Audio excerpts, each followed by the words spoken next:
සුබ දවසක් පන්දම නාලිකාව බලන සියලු දෙනාට. අද අපි කතා කරන්න යන්නේ දකුණු කොරියාවේ ප්‍රධානතම පන්සලක් වන ජිග්ජිසා පන්සල ගැන.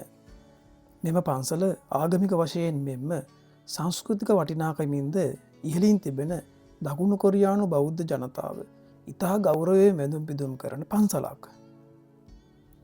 මෙම ජිග්ජිසා පන්සල් සංකීරණය සංස්කෘතික ලක්ෂණ මෙන්ම කොරියානු කලාශිල්පවල තිබෙන මනාලක්ෂණ ගොන්න පිළිඹු කරන බව නම් අප ඔබට කියව යුතුමයි.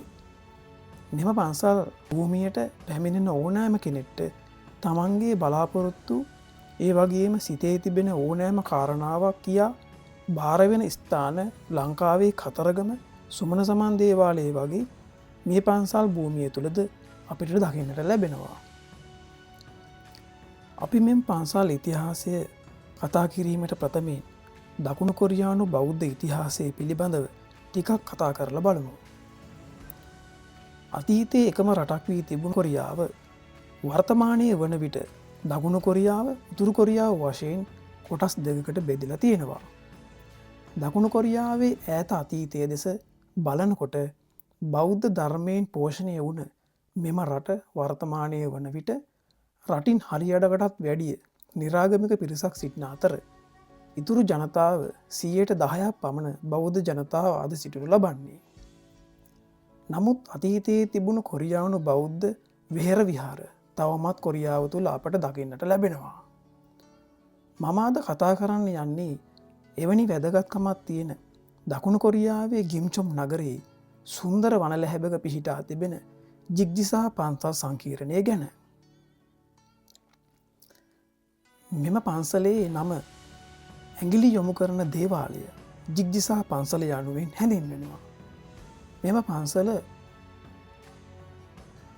පිහිටලා තියෙන්නේ ජියෝන් සැම්බොක්්ඩෝ හි ගිම්චොන් වල හවාංග සන් කන්ද පාමුල එම කන්ද උසින් මීටර 1111ක් වන අතර රමණීය ගස්වැල් මල්වලින් පිරුණු භූමි ප්‍රදේශයක් මෙම පන්සල් භූමිය තුළ පිහිටා තිබෙනවා. මෙම පන්සලේ ප්‍රධානම දෙයක් වන්නේ මෙම පන්සල තුළ පිහිටා ඇති දේවාලය වනවා. ක්‍රිස්තු වර්ෂ 418 දී අඩෝ හුවන්සාං භික්ෂුව විසින් ඉදිකරන ලද බවට මෙම පන්සලේ පුරාවෘත්තවල සඳහන් වනවා. මෙම ජිග්ජිසා දේවාලයට නව ලැබුණ ආකාරය පිළිබඳ 3 ආකාරයකින් මෙම පොත්පත්වල සඳහන් වනවා. මෙම ස්ථානය මුලින්ම දුටුව පසු අඩෝ හුවන්සාං කන්දේ ස්ථානයක් පෙන්වා එහි පාමුල විශාල දේවාලයක් ඉදිකර යුතු බවයි. දෙවන කතාවේදී ක්‍රිස්තු වර්ෂ 936 දී මාස්ට හියුන්සෝ දේවාල ප්‍රසංස්කරණ කරන අතරතුර ඉඩම සහ ඉදිකිරීම් ද්‍රව්‍ය මැනීමට පාලකයෙකු භාවිතා කිරීම වෙනුවට තම දෑත් මැනීමට භාවිතා කළ යුතු බව සඳහන් වනවා.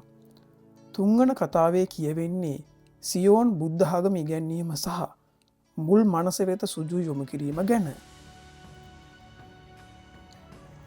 ක්‍රිස්තු වර්ෂ 418 දක්වා දිවයන මෙම ජිග්ජිසා පන්සල අඩෝ හුවන්සාං භික්ෂුව විසින් කොරියාවේ පැරණිම පන්සල් වලින් එකක් බවට පත් කරනු ලබනවා.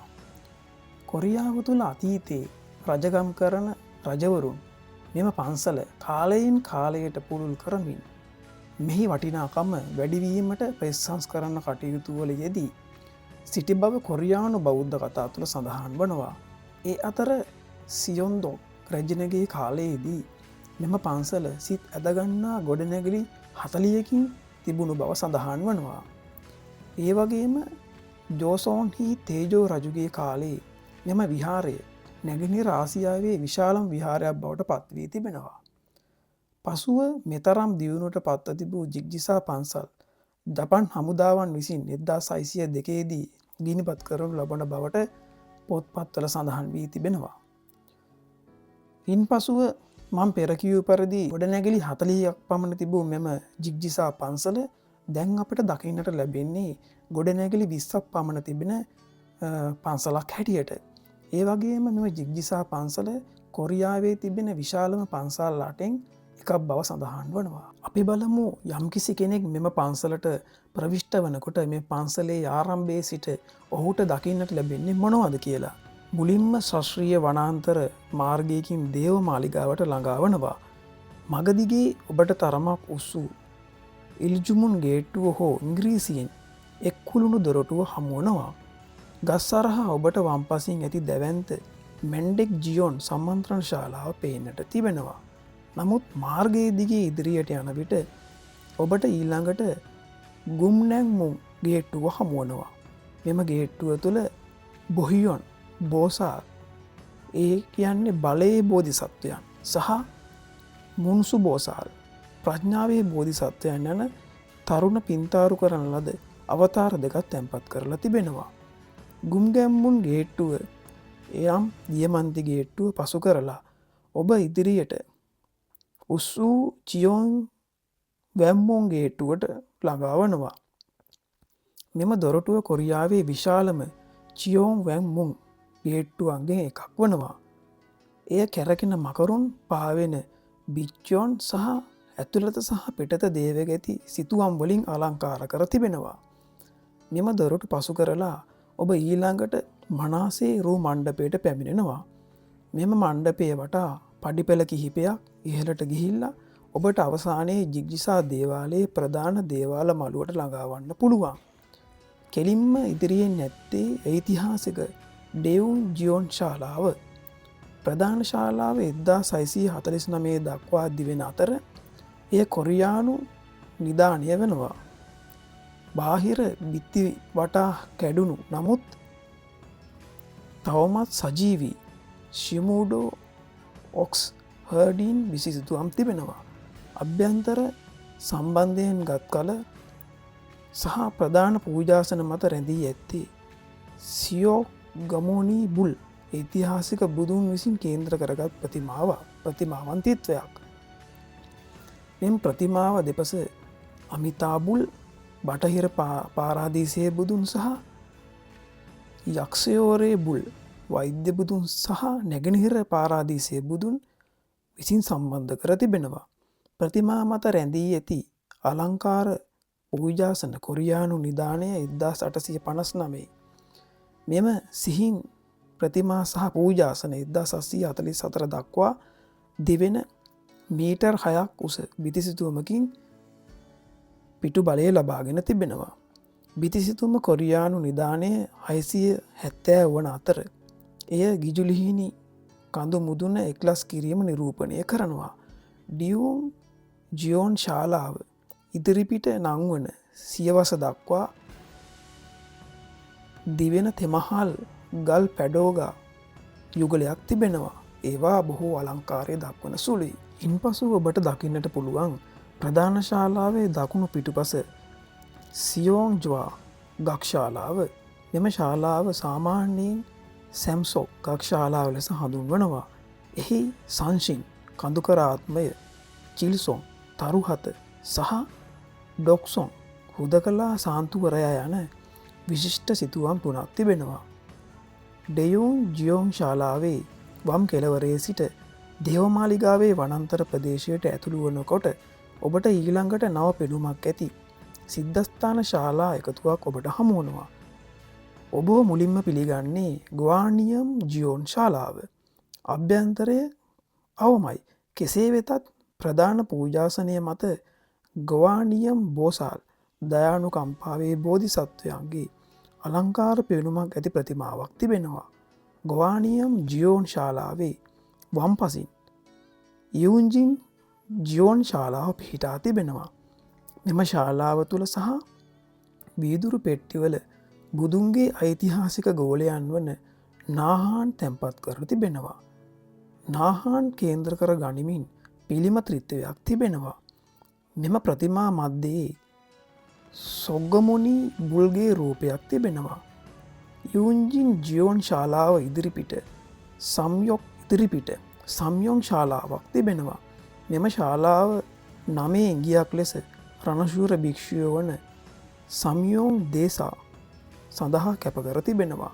සම්යෝන් දේසා රණශූර භික්ෂුව පමණක් නොව ඔහුගේ දේවමාලිගාවේ ආරාමාධිපතියාද වනවා. මෙම ශාලාව තුළ දේශප්‍රීමී භික්ෂුව සඳහා කැපකරන ලද අලංකාර බෙදිසිතුවම්ද තිබෙනවා.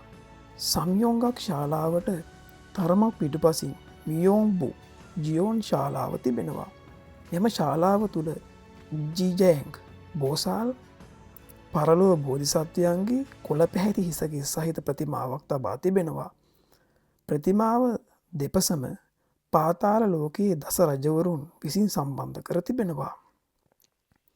මෙම පෙර සිද්ධස්ථාන ශාලා හතරට මදක් බටහිරට යන්නට අමතර සිද්ධස්ථාන ශාලා හතරක් තිබෙනවා. දේවමාලිගාවේ කෞතුකාගාරයේ වම්පසින් තරමක් අවතක්සේරු කළ යක්ෂ ජියෝන් ශාලාව තිබෙනවා. යක්ෂ ජියෝන් ශාලාවට යාබදව බීරෝ ජියෝන් ශාලාව නොහොත් චියෝම්බුල් ජියෝන් ශාලාව පිහිටා තිබෙනවා. මෙම ශාලාව 1661 දක්වා ඇත් අතීතයකට දිව යනවා. මෙම ශාලාව තුළ බිරෝජනා බුල්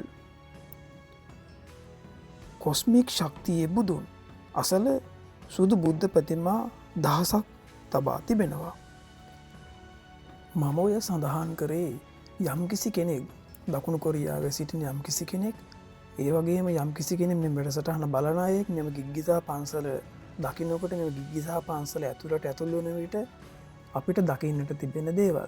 ඇත්තටම මෙම පන්සල් තුළට අපි යනකොට මෙම පන්සල් තුළ තිබෙන පිළිවෙල ඒ වගේ මේ පන්සල් තුළ තිබෙන ඒ සංස්කෘතික වටිනාකමින් යුත්තේ අංගයන් ඒ වගේ මේ කරලා තිබෙන එම කලා නිර්මාණයන් දැවයෙන් කරලා තිබෙන කලා නිර්මාණයන් අපට බොහෝසයෙන් දැක ගන්නට පුළුවන්. ඒ වගේ මෙම දකුණු කොරියාව තුට ජීවත්තන අයගන ඔබට මෙම දකුණු කොරියාව තිබෙන ගිම්චොන් නගරේ පිහිටා තිබෙන ගිග්ගිසා පන්සලට ගිහිල්ලා මෙම දකුණු කොරියානු බෞද්ධ ඉතිහාසයේ ඒ වගේම දකුණු කොරියානු බෞද්ධ ආගම තුළ ඒ නිර්මාණයුණු මෙම වටිනාකමින් යුතු මෙම පන්සල්වලට ගිහිල්ලා ඒ පන්සල්වල තිබෙන එම පෞරාණික ඒ වගේම වටිනාකමින් යුත්තෙම දේවල් දැකලා ඔගොල්ලන්ටත් ඔගොල්ලන්ගේ තව දැනුම වර්ධනය කරගන්න ඒ වගේම බැඳල පුදල ඉන්න අවස්ථාව තිබෙනවා. ඉතින් මම හිතනවා පන්දම අපේ නාලිකාවෙන් ඔබට ඔබේ ජීවිතයට වටිනා කියන දේවල් මෙච්චරකාල් අපි ගෙනවා. ඒක ලංකාවේ ඉතිහාසය පමණක් නොව ලංකාවේ තිබෙන දැනුම පමණක් නොව ලංකාවේ අවශ්‍ය කරන ඔබට අවශ්‍ය කරන දේවල් පමණක් නෙවේ ඉදිරියට ගිහිල්ලා තවත් වෙන රටවල්වල ඒ ආගම්වලට ඒ සංස්කෘතින් වලට බැඳිච්ච ඒ කතා ඒ ආදී ඔබට අපි ගෙනෙනවා. ඉදිරියේදීත් අපිත් එක් මෙවැනි වැඩසටහන සමග රැඳී සිටින්න අපිත් එක්ක එක්වෙන්න අත්වල බැඳගන්න ඒ වගේම අපි දාන වැඩසටහන් ඔබගේ දුරකථනයට ගෙන්වා ගැනීමට පල්ලෙහා තියෙන සබස්ක්‍රයිබ් බටන් එක ඔබලා බෙල් අයිකන් එක ක්ලික් කරලා තියාගන්න. එතකොට අපි දාන වැඩසටහනක් ඔබගේ ජංගම දුරකථනයකට ඔබ කොහේ හිටියත් ඔබට ගෙන්වා ගැනීමට හැකියාවක් තිබෙනවා. ඉතින් ඉදිරියටත් මෙවැනි වටින වැඩසටහන් අපිත් සමග බෙදා හදාගන්න ඔබ කැමති නම් අපිත් එක්ක එක්රොක් වෙලා සිටින්න. ඉතින් පන්දම නාලිකාව බලපු සියලු දෙනාට තෙරුවන් සරණයි. සුබ දවසක්.